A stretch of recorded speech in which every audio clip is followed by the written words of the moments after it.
Hey, I'm back. Look at me with all the fancy hijinks that I said I was not going to do. The editing and the voiceover. Okay, well, here's just me showing my outfit.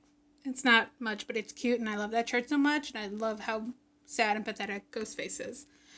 So, with this video, I didn't know what to do, but it has been a while since I recorded anything, so I decided that I was going to make a little project trying to edit a video. Basically, that was the project. So the video you're seeing is just me doing some coloring in one of my horror coloring books. It's spoopy season, so of course I did. And as you see me look at my phone like I'm doing now, or looking up at the screen because I am watching TV in this video, it was during the vice presidential debate, so I don't know if you see me reacting to anything, but just in case, that's what I was doing. All right, so as for the voiceover, I thought I would do some spooky Halloween questions. I just found it online. I Googled Halloween questions, personal or something. So yeah, I'm just going to let you know a little bit about myself and my Halloween preferences. So the first question is going to be favorite horror or Halloween themed song. I'm going to go Halloween specifically because I do like a lot of weird horror-esque songs that I don't want to narrow down. So my favorite Halloween song is the Spooky Spooky Skeletons and Shivers Down My Spine because it lives rent-free in my head, but it can only be listened to at Halloween. And I love it so much. I know it's not a meme, I know it's a real song, but it's a meme for me. Cheers, girl. Just enjoy my my apple cider before I go back to coloring. Second question. Name something you wouldn't want to run into a dark forest or in an abandoned building. My mother-in-law. Some 90s humor. Why? Why is that funny? What I wouldn't want to run into, a wild, deformed, zombie sort of animal. Because I can't kill an animal, and I wouldn't know what to do. So yeah, a deformed, wild, frothing at the mouth animal. Next question is, have you ever played with a Ouija board? I literally have one under my coffee table as decoration, and I have played with it. It's not just decoration, I have, but as I said, it's something I bought at Toys R Us with an employee discount. How evil can it be? I mean, other than corporate evil. Just not real evil. Favorite horror monster or villain? Pennywise is probably my favorite. Ooh, different angle, look at me with the cuts. So here I'm coloring a Nightmare on Elm Street color page. Very detailed pages, these books, so that's why I thought it'd be fun to see me do it, I guess? I don't know. But yeah, so I think Pennywise is my favorite, mainly because he's a shapeshifter, and those are always weird and creepy and unknown, obviously, because you never know what they're going to turn into, and that's terrifying. And the book, the miniseries, and the movies themselves, he was creepy in all ways. I mean, Tim Curry wasn't always creepy. He was funny at times, but creepiest thing that's ever happened while you were alone. Okay, so when I first moved into this apartment, I moved in with my sister and my brother-in-law. Excuse me, I have Diet Coke. And one of the first days we were here, first weeks we were here, I was home alone. I think I'd just come home from work or something. I was here alone. I went into the bathroom, washed my face or whatever I was doing, and I swore to God I heard my sister call my name. The sister that lived with me. So I was like, oh, did she come home? I remember, I think I said, like, what? Or something. I didn't say, yeah, I didn't say come in. I didn't say anything like that. I was just like, what?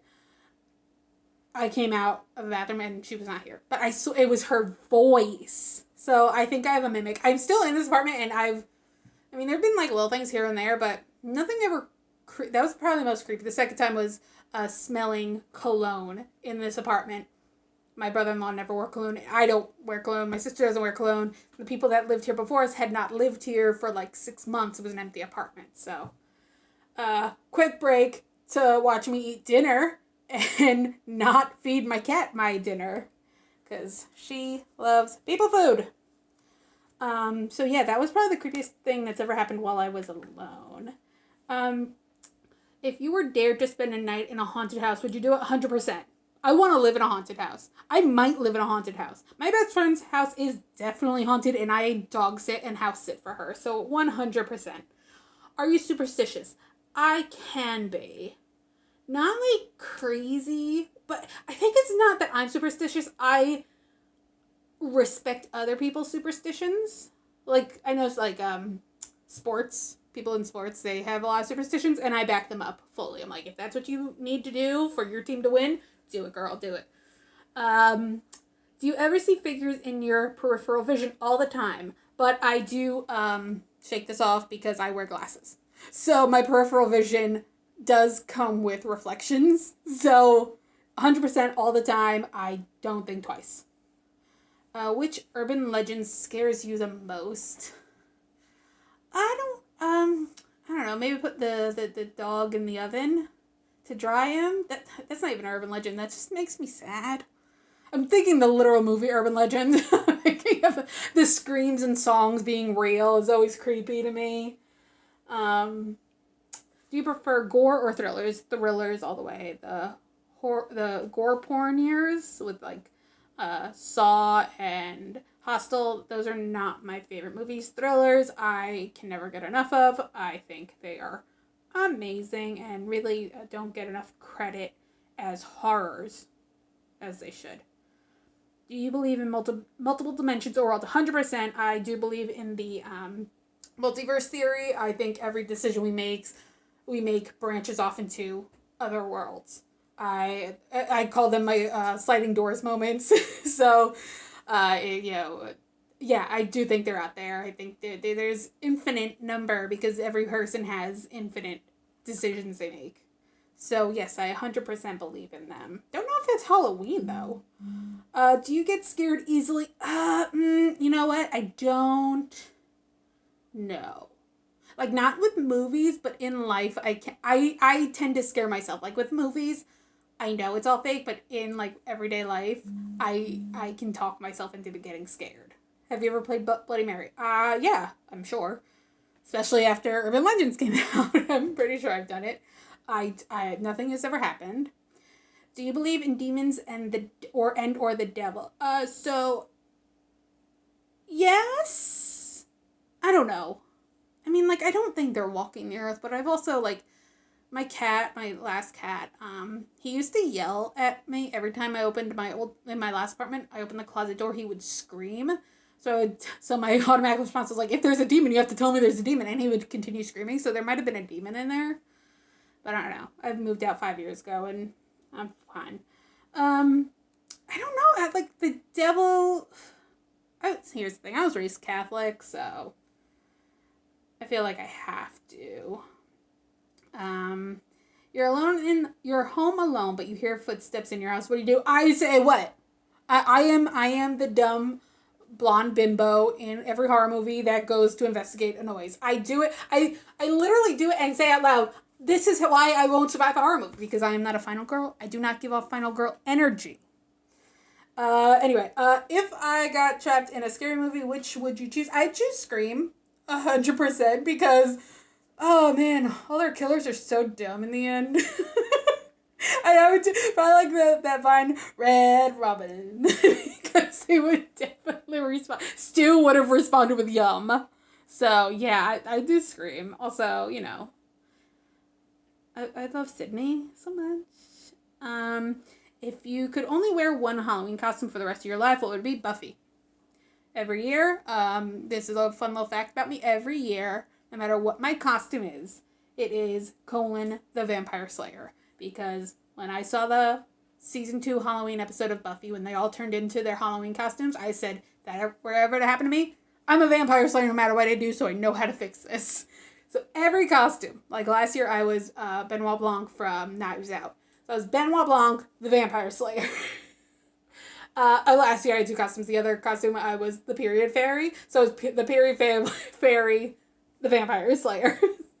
So yeah, I would be Buffy, 100%.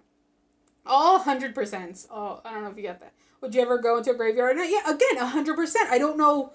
Like, who wouldn't? That's so cool. That's so fun. Just like living life. Oh, man. Awesome. In a zombie apocalypse, what is your weapon of choice? A shotgun. I've never shot a gun, but like, I don't want to get close to zombies. Second choice would be cricket bat in honor of Shaun of the Dead. I'm sorry, I'm just so distracted by my beautiful coloring. Also, those pictures are so nice. Really credit to that, whoever drew that. Although, I will say, you see me, I have carpal tunnel syndrome, so I can't color for a long period of time because I lose feeling in my hand. So if you see me, my hand is actually swollen here. That's carpal tunnel, baby. Got it last year, so. You're in a horror movie. Are you the final girl, first to die, comic relief, skeptic, smart one, or the killer? Here's the thing. Again, I am not the final girl. What I am, I know. I am 1997 Sarah Michelle Gellar. She's not the first to die. She's not the last to die. She is the one you want to be the final girl, but she doesn't make it. In I Know What You Did Last Summer, Helen should have been the final girl, but she was not meant to be. But she was also like the best character. In Scream, Cece, she fought back against Ghostface. She was just there. Like, she wasn't first to die, and there was no reason for her to die other than her name. Like, I wanted to see more of her. So I am 1997 Sarah Michelle Gellar in any horror movie. I aspired to be a final girl, but I don't see that ever happening for me. Do you have to watch something happy after watching a horror movie so you can go to sleep? Nope. I'm gonna curl up like a little girl. I'm one of those weirdos that listens to true crime to go to sleep, so. Whilst watching scary movies, are you the person who yells at the character, the person who covers their eyes, or the person who falls asleep? I'm more likely to yell at a character than any other, and I really only yell at the characters when it's an older movie, like the 70s slashers. I do yell at those female characters because all the female characters from 70s slasher movies were dummies, and I feel like a very bad feminist when I say that, but also it wasn't written by women, so maybe I'm not the problem. Are you the one who gets scared or the one who does the scaring? I like scaring people. Yeah, I like scaring people. I laugh at them. It's hilarious. How old were you when you saw your first horror movie? I remember watching Psycho when I was 9. I don't know if that was my first one, but I remember that, and I was not affected. I was so desensitized, but now Psycho scares me because as an adult I understand the thriller element, the psychological thriller, so. What was my first Halloween costume? I was born 2 days before Halloween, and I left the hospital the day after. I don't think I was dressed up as anything. Back in my day, they didn't care that much about Halloween. Man, my parents are the worst. No, I keyed. Okay, we're running out of time on the video, so one more question. What are you going to be for Halloween this year? A secret! Yeah, no, I don't tell my Halloween costumes before I wear them. That's my superstition, because I'm afraid people will steal it. So yeah, thanks for getting to know me in the last 13 minutes. I hope you enjoyed it, and if not,